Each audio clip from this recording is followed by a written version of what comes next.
Hello and good afternoon, everyone. I am Joe Prisco. I am joined by Dernell Green, our Cheer Devils head coach. So, Dernell, how are you doing today? I'm doing great. How about you, Joe? Doing wonderful, doing wonderful. It's great to talk with you. It's great to see you as well. Um, we'll get right into the questions. So, what drew you to originally to take the job at Dillard? So I had already cheered in college and cheered previously before coming to Dillard, and I never cheered while I was at Dillard as a student. So it was like the opportunity opened up for the coach's position. I um, talked to Dr. Kiki. She interviewed me, and it worked out in my favor. Hey, excellent, excellent. It's a good origin story. So, I so started off working with them the year before, kind of assisting their coach, and it was like, take the opportunity presented itself to move up to the head coach, you're ready. So, you mentioned that you cheered in college. Did you cheer, a part of a team? Did you cheer growing up as well? Were you part of the cheerleading programs as well? Okay, so my cheer career might have started in sixth grade Okay. while I was living in Georgia. That's when I first started out cheering. Um, my mom was a cheer coach when I was growing up, so that's kind of how I got my first exposure to cheer and knowing different things and picking up little antics. And so then when I got in middle school, I got on my first team, and then high school teams, a few all-star teams, and then I cheered in college for UL Lafayette, uh, and then I became leader. I coached many different teams growing up. I started my first coaching where my head coach gave me the opportunity to train the team that I just was on the summer before school started, before I went away to Lafayette. And we kind of started our system there. And then I started training some people one on one in Lafayette while I was in school. Worked with some of the high schools there as well. Then I moved back home. I ended up with some high school teams here in New Orleans, such as the High Academy. That's where I also helped out at Landry Walker, um, John F. Kennedy, which is now Lake Area. I mean, Lake Area, which was now John F. Kennedy. I'm sorry. And now Dillard University. Cheer. Excellent, excellent. So, being a former cheerleader yourself, is that what interests you in becoming involved in the coaching field as well? Yes. I was a great cheerleader, so I felt like I could have the great ability to coach. And I don't know many 26-year-old college coaches. So No, no, it's quite the accomplishment. And also, like you mentioned, the year before you were on a cheerleading program, you were an active member, but they asked you to come back and coach the following year, which is quite the accomplishment in itself. right. My next question is, I know that you had the opportunity to kind of try out for the New Orleans Saints this past summer. So how did that experience go for you? So it was a really, really great experience. Getting the opportunity to audition for the New Orleans Sensations was one in a million. I did not make the team, but I'm sure in the year to come, I'll be a member of that team. Oh, Um, excellent. I mean, the process was really, really rigorous. It was really rigorous. The dances weren't as bad. Um, I needed to clean up some things, and I yeah. think years to come, I'll be fine. With the privates that I've been doing, I'll be perfectly Excellent. And I know that you will too. And just getting the opportunity, getting the invitation to audition is a tremendous accomplishment in itself. So, correct. to you, Dernell. And you mentioned you're originally from Georgia. No, I'm from New Orleans. I Okay, went when Katrina happened. I moved to Georgia, okay, so that's how that happened. okay. So when Katrina happened, you moved to Georgia for a couple years, and then you moved back. And then you mentioned that you went to Lafayette as well for college. What was your field of study in college? So I started off in kinesiology with a concentration in athletic training, which was my double major, also in fashion marketing merchandise. In three, year two, year three, I decided that I didn't want to be in athletic training anymore, and I dropped the program. And then I decided I didn't want to design, so I got out of the fashion program. and I switched over to marketing and vocal music education. And that was the 2 degrees. And then I transferred back to New Orleans, and Dillard didn't have vocal music education. They only had vocal music, so my credits didn't transfer. And I was like, well, I guess I'll just pick another program. And so I got into mass comm because I was already a photographer Yeah. and doing PR work, so I kind of already knew the gig, and so it kind of was like, why not? Let's go see what the class is about. Classes were really, really sweet, and fun fact is, I've actually never graduated. Well, hey, you'll get there eventually. You've crafted a career so far, and I'm sure that so you're obviously thought of highly enough. So that's And it's funny because I still pushed my athletes all to have to finish school the whole 9 yards, but for me it was just a little different. yeah, I think when I transferred home, a lot of people don't know I transferred home because I wanted to be closer to family. I was like yeah, here every week, so it was just like let me come here. And when I got here, the opportunities were like no other. Um, People looked at me for my career in my careers, and they didn't look at me for what I did in the classroom. They said this resume yeah. is perfect. I was in retail. I had grew some managerial experience in retail. My coaching experience was already through the roof. It was like the graphic designing I was already doing, the photography I was doing. I had moved around to so many different contracts. It was it moved. No, yeah. My resume became my degree. And definitely, I mean, I think that for some people, like, the degree is their only way in, but you had another way in because of your, experience that you gained, because nothing can beat experience. You're out in the real world, and the experience you got even going throughout college, I think nothing can beat that. And that's, definitely, a big plus in your corner. As you kind of look forward to, like the Cheer Devils program, what are you looking forward to doing in the future with your program? So hopefully, which I'm not going to take all the credit, but I'm going to take some of the credit. As you know, within year one, I was able to bring in 14 scholarships that we gave out this year. Don't know how it all came about, but I know I kept pushing and pushing and pushing, and then there was a call that said, Coach G, we have scholarships. And it wasn't just for my team, it was also for the DU Diamonds. So now the dance and cheer programs are being recognized as true athletes for the skills that they have to offer. Also moving, I'm hoping that I can offer full scholarship, recruit, um, take them to competitions, give students who never chose Dillard University or never thought of Dillard University as a choice the opportunity to show why they should choose. Excellent. That's my goal. That's a great vision, and also a great recruiting pitch as well. So, um, so like I know that I've seen your teams, and they're probably starting to practice a little bit. What are some things you want them to kind of be working on initially when they get here, or when like skill sets, routines, that sort of thing? So the biggest focus right now, I know Dr. Smith has her girls stretching and conditioning. The same on my side. When it comes to it, right now, the biggest focus is because we're trying to condition them to compete. Hopefully, that the school is going to fund it or ways that we could get. 2 minutes and 30 seconds is your routine. That 2 minutes and 30 seconds, you need energy from top to bottom. The stamina, like in track, all you're doing is running. Yeah. So your punishment in every other sport is running. I We're gonna run till there's no tomorrow. You're gonna run like we are the track team. Mm-hmm. Because if you can last and continuously run and build your stamina, 2 minutes and 30 seconds will be a piece of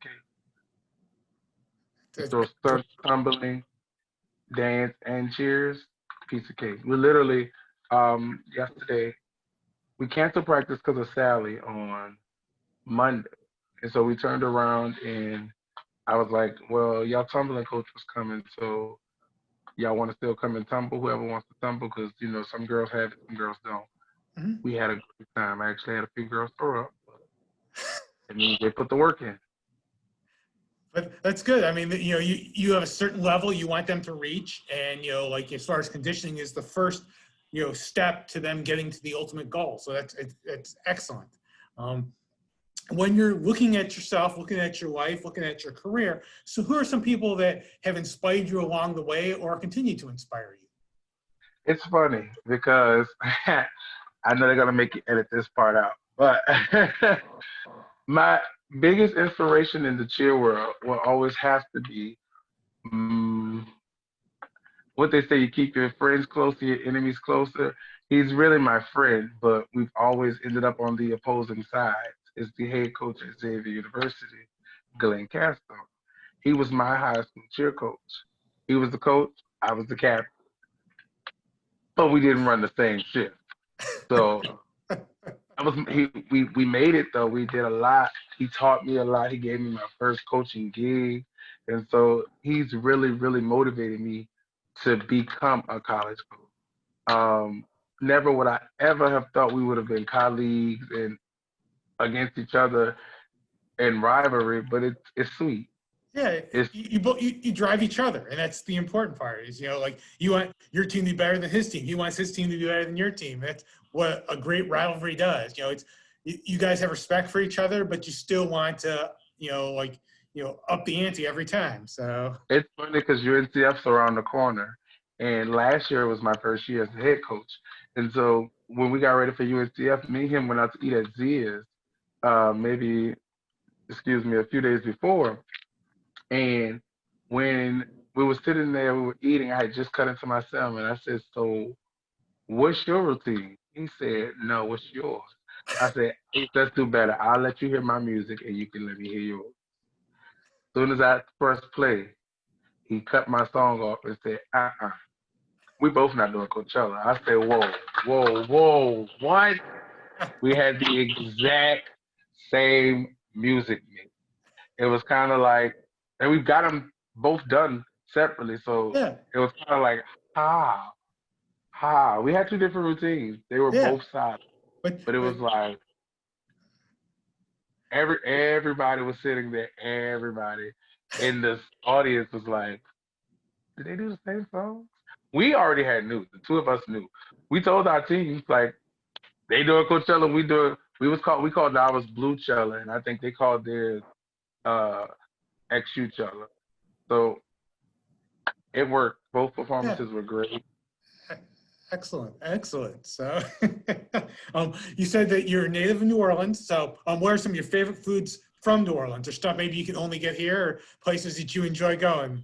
Do you know? Um, so I'm a foodie. Like I really should start a blog about how much I eat in New Orleans. I don't know what I would call it. Maybe something because I eat out every day. Um, I can tell you the best places to get the best food. So like for me, that's one of my favorite foods is gumbo. I'll eat that year round. My grandmother, if I call her today, and I go get the stuff, hey, she might even go get it herself. She'll make me a gumbo. But if you wanted to go to a restaurant and get a gumbo that tastes like a homemade gumbo, there's two places I would go. There's a place called Soleil Cafe on Banks, and then there's a place called Neo's Cafe, Neo's, whichever way people like to say it, on Bienville. Those two places have the best gumbo restaurant wise. If you were looking for some good oysters, try grilled oysters. Traditional people will say, "Oh, go to Drago's." Yeah, they're okay. I like them, but Mr. Ed's Oyster House, uh, Corner Oyster House in the French Quarter, Acme's okay, depending on the day of the week. Neo's is okay, depending on the day of the week. Um, That's good for the oysters. That's so typical New Orleans things. When crawfish is in season, there's three places you might catch me at getting crawfish. Danny's on St. Bernard, Broadview Seafood, uh, maybe four, Mid City Seafood, and somebody cooking under the bridge. I'm not going like somebody gonna have a truck set up and I get it from one of them because they do food. The I eat out a lot. There's a place by the name of AJ's Jazzy Grill. It's on St. Bernard and Claiborne, man. And Jelly and Dupont, that boy can cook. He has a bread pudding that doesn't have any fruit in it. So every place that was bread, the fruit would be, it's white chocolate. Oh my God.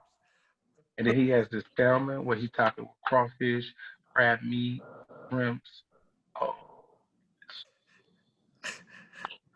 So I I'm don't. the guy to go to, Dernell, about, if you've got any sort of food taste, you're the guy to go to for a suggestion. So that's tremendous. And I'll have to keep that in mind. And anyone that watches our video will also have to keep that in mind when they see you out. Because food, me and food, that's why I was almost 375 pounds. um, Obviously, you mentioned you enjoy, going out to eat, and you're the cheerleading coach. What are some other things you like to do in your free time? So I'm also a photographer and a publicist.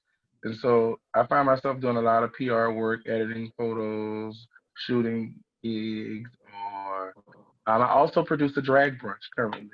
Um, I do a lot of it. And I'm also an MC, and I go by the name of Mr. New Orleans when I'm an MC. And so started a drag brunch at the beginning of this year that has actually been so successful. A lot of people have been coming. We've been selling out every week. It's just something I thought of that I like the entertainment of the drag queen world.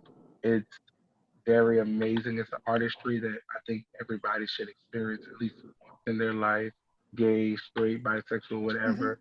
It's something that if you like the arts of music, musicality, dancing, nice garments, fashion, because every outfit they wear is not store bought. They make them.